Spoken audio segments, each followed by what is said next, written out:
ഇതെന്തോന്ന് സാധനം ഇത്? സാറേ വീടത്തി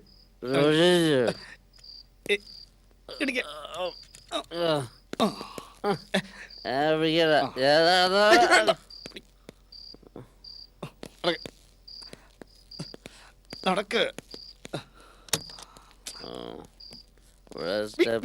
സൂക്ഷിച്ച്.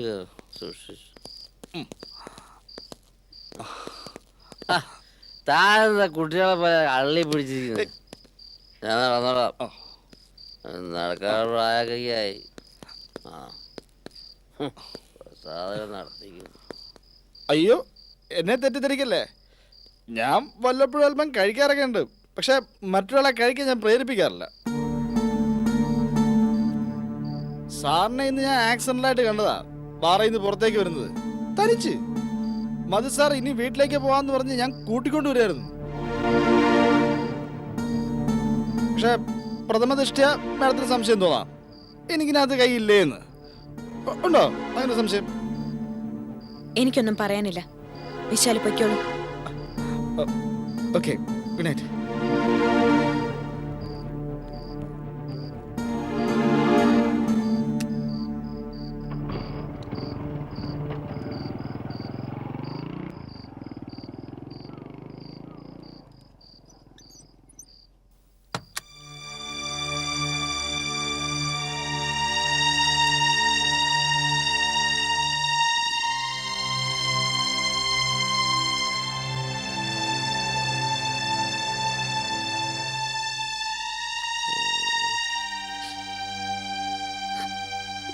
പ്രസാദേട്ടാ,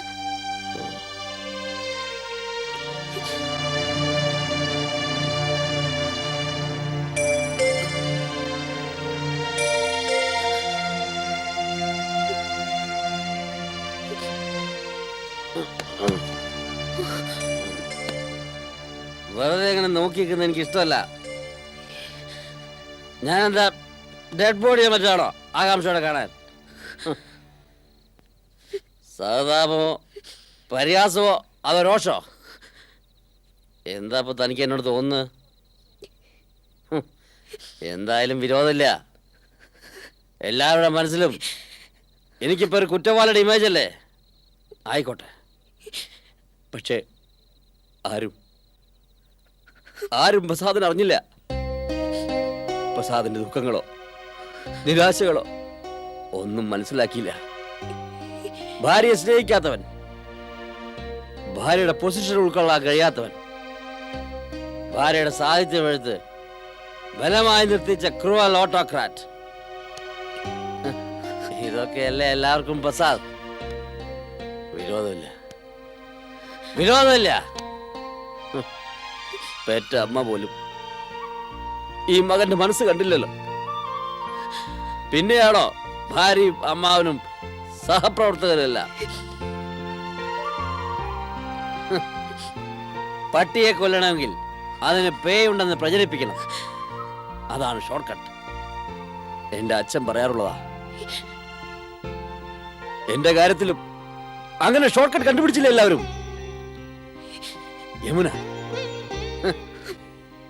യമുനയുമായി എനിക്കുള്ള ഇല്ലീഗൽ ബന്ധം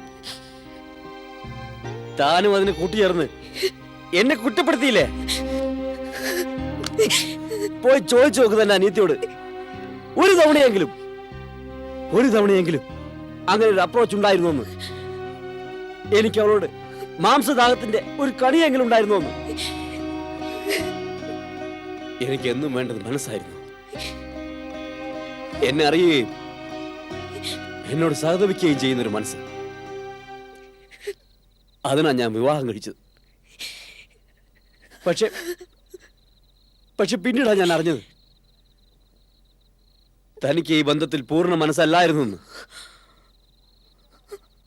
എന്റെ കൂടെ ജീവിക്കാൻ തുടങ്ങിയപ്പോഴും സാഹിത്യത്തിലും അവാർഡിലൊക്കെ ആയിരുന്നു തൻ്റെ ഉള്ളിൽ സ്ഥാനം. ഞാൻ തൻ്റെ ഉള്ളിൽ ഒരു മുരടൻ എഞ്ചിനീയർ ഹസ്ബൻഡ് മാത്രം. അതുകൊണ്ടാ എന്നെ മനസ്സിലാക്കാൻ അറ്റ്ലീസ്റ്റ് ശ്രമിക്കുകയും ചെയ്തൊരു മനസ്സിലേക്ക് ഞാൻ ചാഞ്ഞു പോയത്.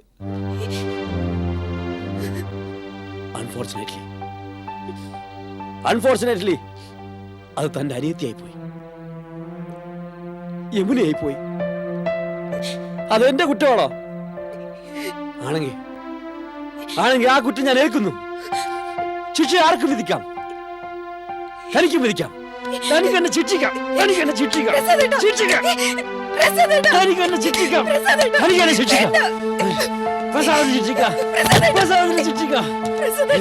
ഇല്ലെങ്കിൽ ഞാൻ ശിക്ഷിക്കാം, ഞാൻ ശിക്ഷിക്കാം, ഞാൻ ശിക്ഷിക്കാം. ഞാൻ ശിക്ഷിക്കപ്പെടേണ്ടവനാണ്. പ്രസാദ് ശിക്ഷിക്കപ്പെടേണ്ടതാണ്. പ്രസാദ് കുറ്റവാളിയാണ്. പ്രസാദ് എല്ലാവർക്കും ശിക്ഷിക്കാം, എല്ലാവർക്കും ശിക്ഷിക്കാം, ശിക്ഷിക്കാം. പ്രസാദിനെ ശിക്ഷിക്കാം, പ്രസാദിനെ ശിക്ഷിക്കാം. പ്രസാദ് കുറ്റവാളി. അൺഫോർച്ചുനേറ്റ്ലി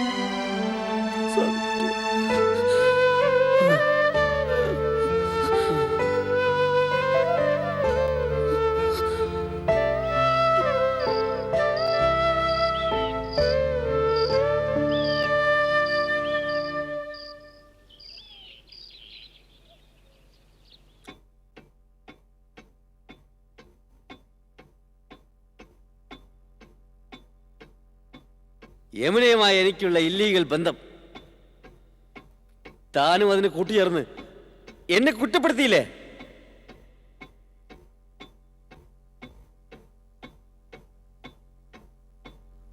പോയി ചോദിച്ചു നോക്ക് തന്നെ അനിയത്തിയോട്. ഒരു തവണയെങ്കിലും അങ്ങനെ ഒരു അപ്രോച്ച് ഉണ്ടായിരുന്നു എന്ന്. എനിക്ക് അവളോട് മാംസദാഹത്തിന്റെ ഒരു കണിയെങ്കിലും ഉണ്ടായിരുന്നു എന്ന്.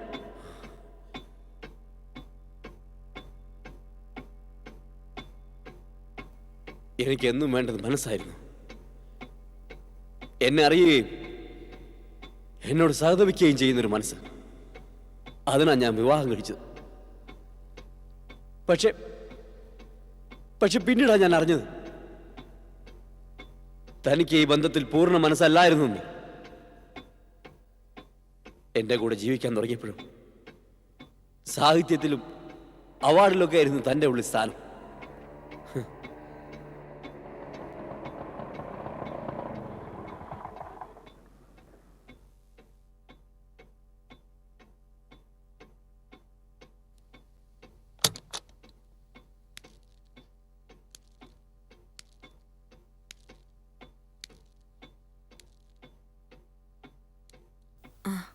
ബാബു, നീ വീട്ടിൽ നിന്നാ? അതെ. ചേച്ചി ഇന്ന് ബാങ്കിൽ പോയില്ലേ? ഇല്ലടാ.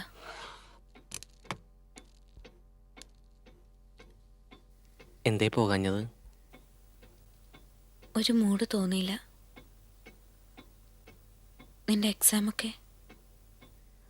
എൻ്റെ എക്സാമിൻ്റെ കാര്യമല്ല, ചേച്ചിയുടെ ലൈഫിൻ്റെ കാര്യം സംസാരിക്കാനാ ഞാനിപ്പോൾ വന്നത്.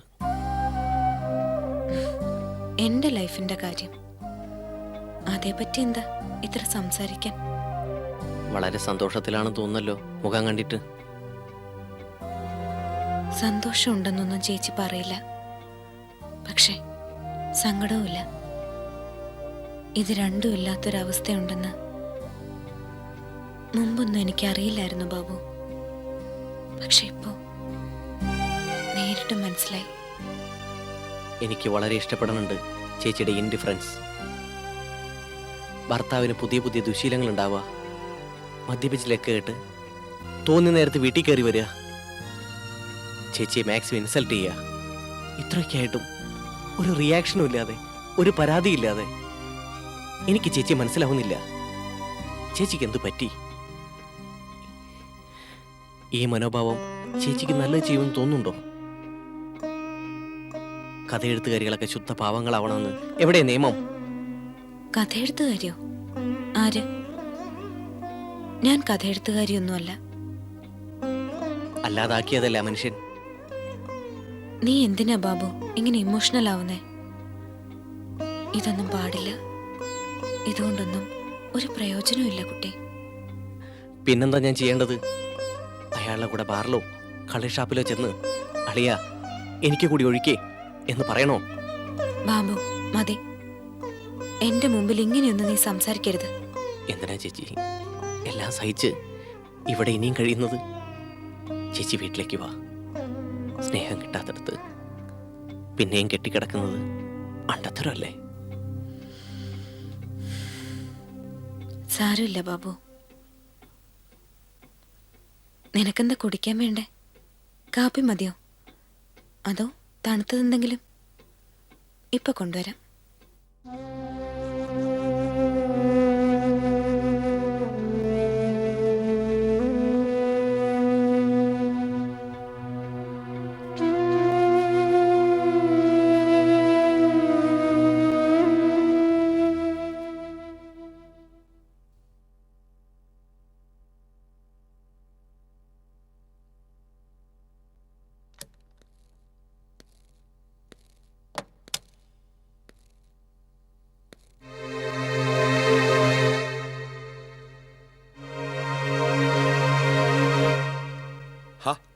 ഹലോ, സുഖമാണോ? താനെന്താ ഇവിടെ എൻ്റെ സീറ്റിൽ? തന്നെ എം ഡിക്കൊന്ന് വിശദമായി കാണണമെന്ന് പറഞ്ഞു. എം ഡിയെ കണ്ടു കഴിഞ്ഞാൽ തന്റെ ചോദ്യങ്ങൾക്കൊക്കെ മറുപടി കിട്ടും.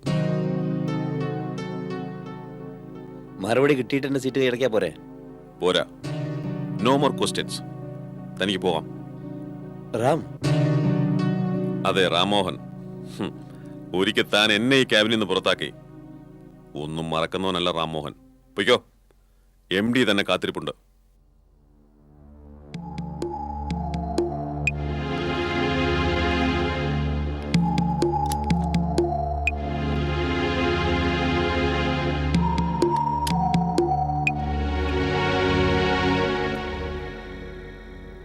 May come in sir?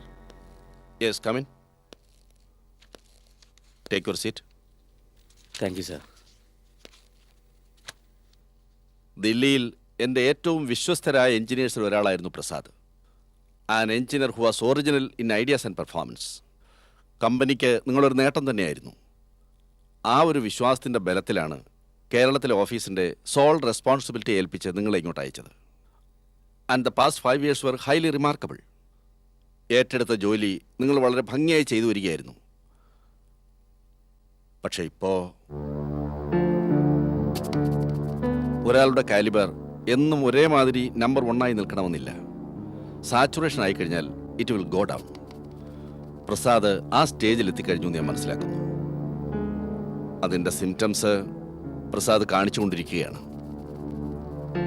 At the expense of the company, and it's not at all ഫോർഗീവബിൾ.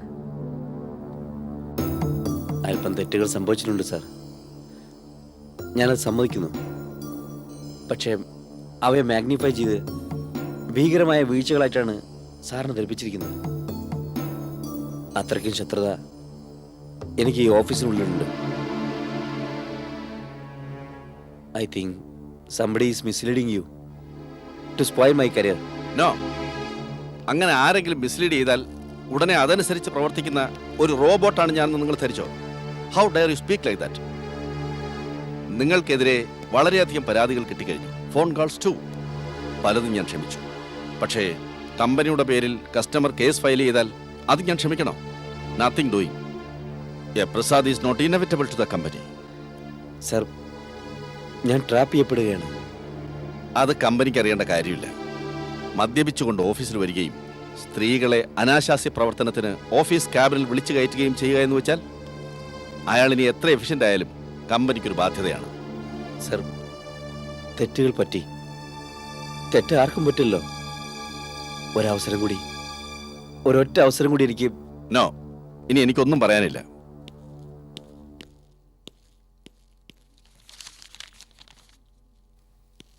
ദാ ഇത് വാങ്ങൂ.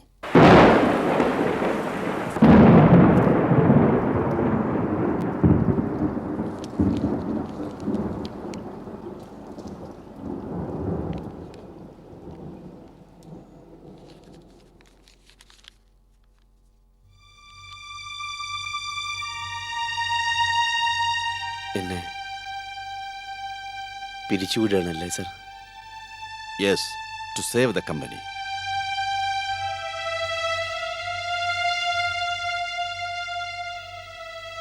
Thank you sir. Thank you for everything.